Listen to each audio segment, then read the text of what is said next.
तहलका खेज वीडियो मिल चुकी है। जरा सा इस वीडियो को देखिए कि आग लगी उस वक्त अंदर का मंजर किस तरीके से था, आग कैसे फैलती जा रही थी और किस तरीके से लोग अपनी जानों को, अपने माल को बचाने में मसरूफ थे।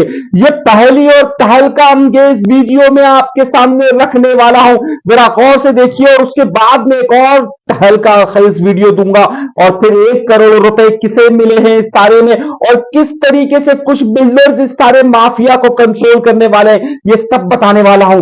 लेकिन उन सबसे पहले ये वाली वीडियो जरा गौर से देखिए और फिर मैं आपको बताऊंगा।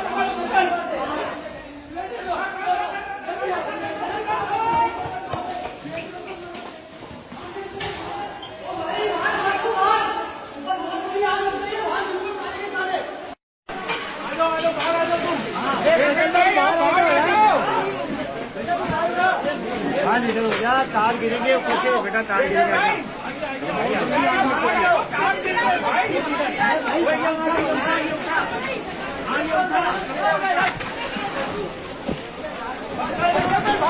ये लो चाबी, मालूम ना करो।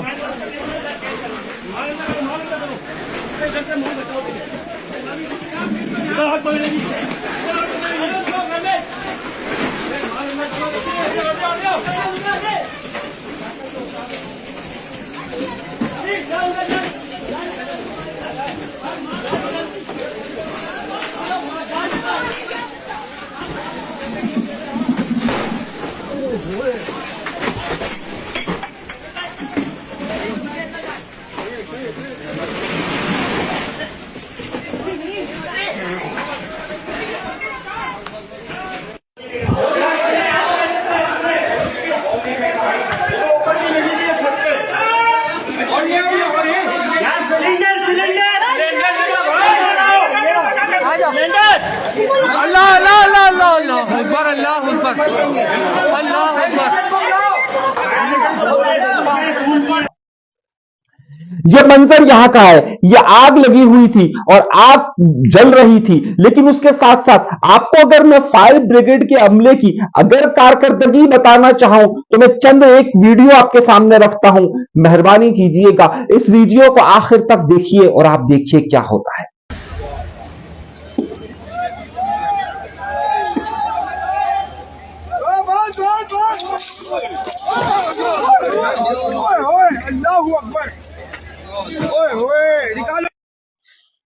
आपने क्या देखा इस वीडियो में?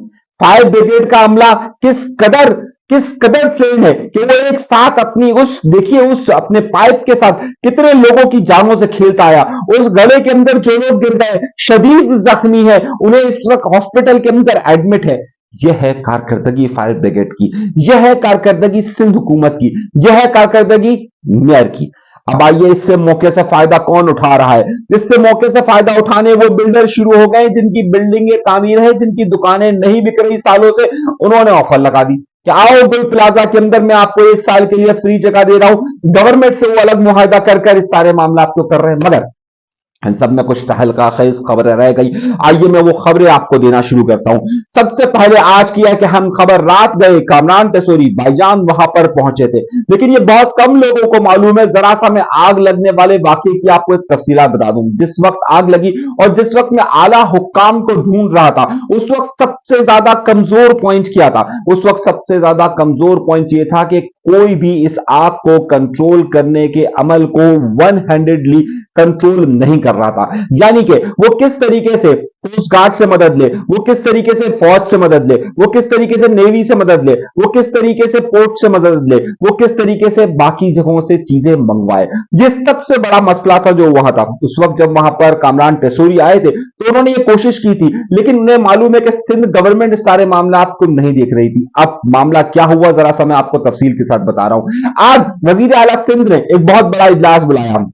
ना चाहते हुए भी मेयर को उसमें बिठाया गया। सईद गनी इस सारे मामलात में बैठे रहे, नासिर हुसैन शाह बैठे रहे और कई बिजनेसमैनों को वहां पर बुलाया गया। फैसला यह किया गया कि जो लोग भी वहां पर, कमिश्नर ने अपनी रिपोर्ट में इस बात का इंकशाफ किया है, तहलका खेज खबर दे रहा हूं कि 30 से 40 लोगों की कंफर्मेशन की जाती है कि जिनसे राब्ता नहीं हो पा रहा और जिनकी जिंदगियां, ये जो आग आपको नजर आ रही है, उस आग ने इन्हें लपेट में ले लिया है। उसके बाद वजीर आला सिंध ने यह ऐलान किया कि जनाब जो कोई भी इसमें जहां हुए उन सबको 1-1 करोड़ रुपया दिया जाएगा। मगर आपको मालूम है उस प्रेस कॉन्फ्रेंस के अंदर लोग मुस्कुराते रहे, मजाक करते रहे, हंसते रहे, वजीर आला सिंध भी हंसते रहे। दुख की बात है ना, यहां दुख की घड़ी थी। आपकी उस हंसी, आपका उस मजाक के साथ 1 करोड़ रुपए देने का अमल आपकी संजीदगी के अमर को जाहिर करता है।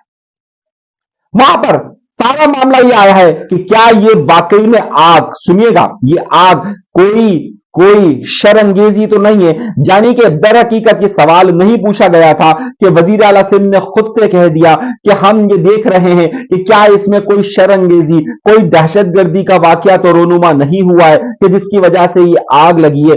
फिर उन्होंने खुद ने जुमले को एडिट करते हुए कहा नहीं, अभी तक इस तरह के खदशात जाहिर नहीं हुए। दर हकीकत कल रात से पाकिस्तान पीपल्स पार्टी के बहुत सारे व्लॉगर्स, पाकिस्तान पीपल्स पार्टी के बहुत सारे यूट्यूबर्स, पाकिस्तान पीपल्स पार्टी के बहुत सारे ट्विटर हैंडलर्स इस बात को कहने की कोशिश कर रहे हैं कि जनाब ये कोई दहशतगर्दी हुई है, किसी ने आग लगवाई है, कि बिलावल ने जो वहां पर इस्लामाबाद के अंदर जो खिताब किया था उसके असर को जाहिर करने की ये कोशिश है। दर हकीकत खुद इस मुराद अली शाह के मुंह से ये निकल गया और मुराद अली शाह साहब इसको बिल्कुल बल्दिया फैक्ट्री वाले इंसिडेंट के तौर पर पेश करना चाहते हैं। मैं तो इस बात को जानता हूं कि बल्दिया फैक्ट्री का भी इंसिडेंट था, मैं इसको भी इंसिडेंट ही मानता हूं, मैं उसे भी कोई सियासी कार्रवाई नहीं मानता था, लेकिन उस वक्त के सियासी प्रोपेगेंडे ने उसको सियासी कार्रवाई दिया। मैं इसको भी सियासी कार्रवाई नहीं मानता, मैं इसे 101% जो सामने बात आई है वो सिंध के महकमों की नाकिस कारकर्दगी का सामने। एसबीसी नासिर हुसैन शाह बराबर में बैठे थे, क्यों नासिर हुसैन शाह साहब से सवाल नहीं किए गए? मेयर वहां पर मौजूद थे, क्यों मेयर से सवाल नहीं पूछे गए? खैर, इस वाकये को बहुत सारे लोग शरअंगेजी करार दे रहे, बहुत सारे लोग इसे कोई शरपसंदी का एलिमेंट करार दे रहे, तो बहुत सारे सवालात जन्म ले रहे हैं।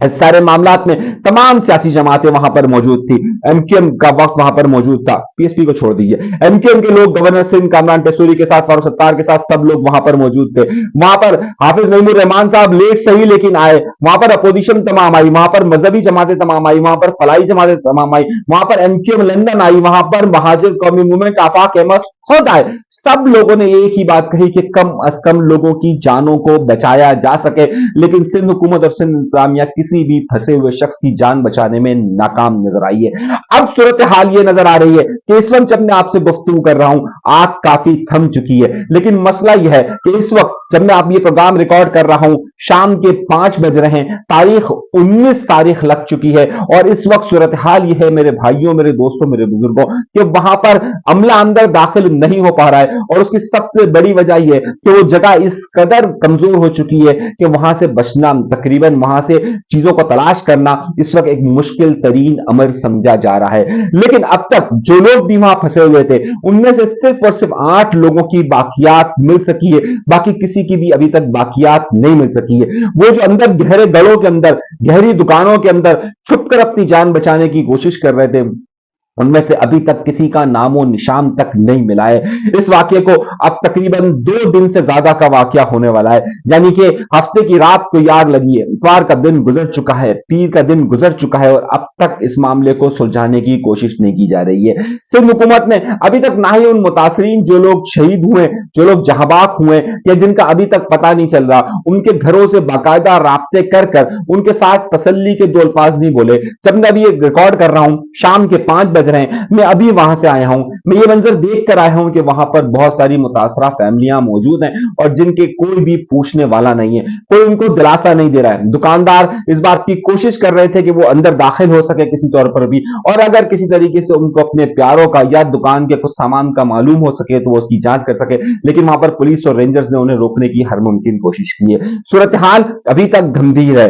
अफसोसनाक सानिया है कि करीबन 50 के करीब लोग ताहाल लापता है। 15 की जहां बाग होने की कंफर्मेशन हो चुकी है। अब तक 5 बज रहे हैं शाम के, अब तक बाकी किसी के बाकियात नहीं मिले। 26 लोगों के फोन वहीं पर बंद हुए। वो फैमिली जो कि गाड़ी के अंदर आई थी, उसकी गाड़ी अभी तक वहीं पर मौजूद है। हामला खातून का अब तक मालूम नहीं हो रहा है। सवालिया निशान पर सवालिया निशान है। शाम के 5 बजे का वक्त है।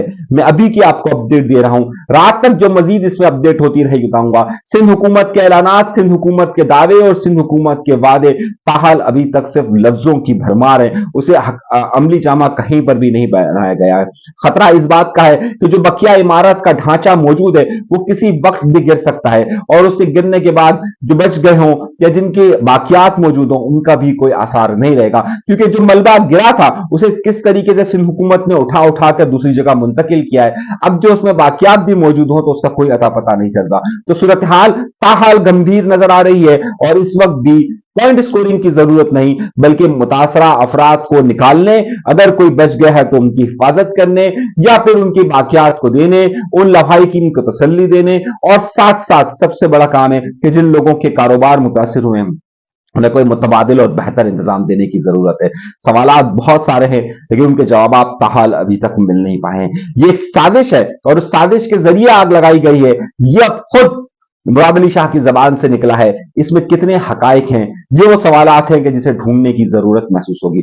अभी तक के लिए मैं इतना ही बता रहा हूं जो अब तक हुआ है, बाकी तफसीलात आपको आगे चलकर बताऊंगा। इजाजत दीजिएगा, अल्लाह के बाद।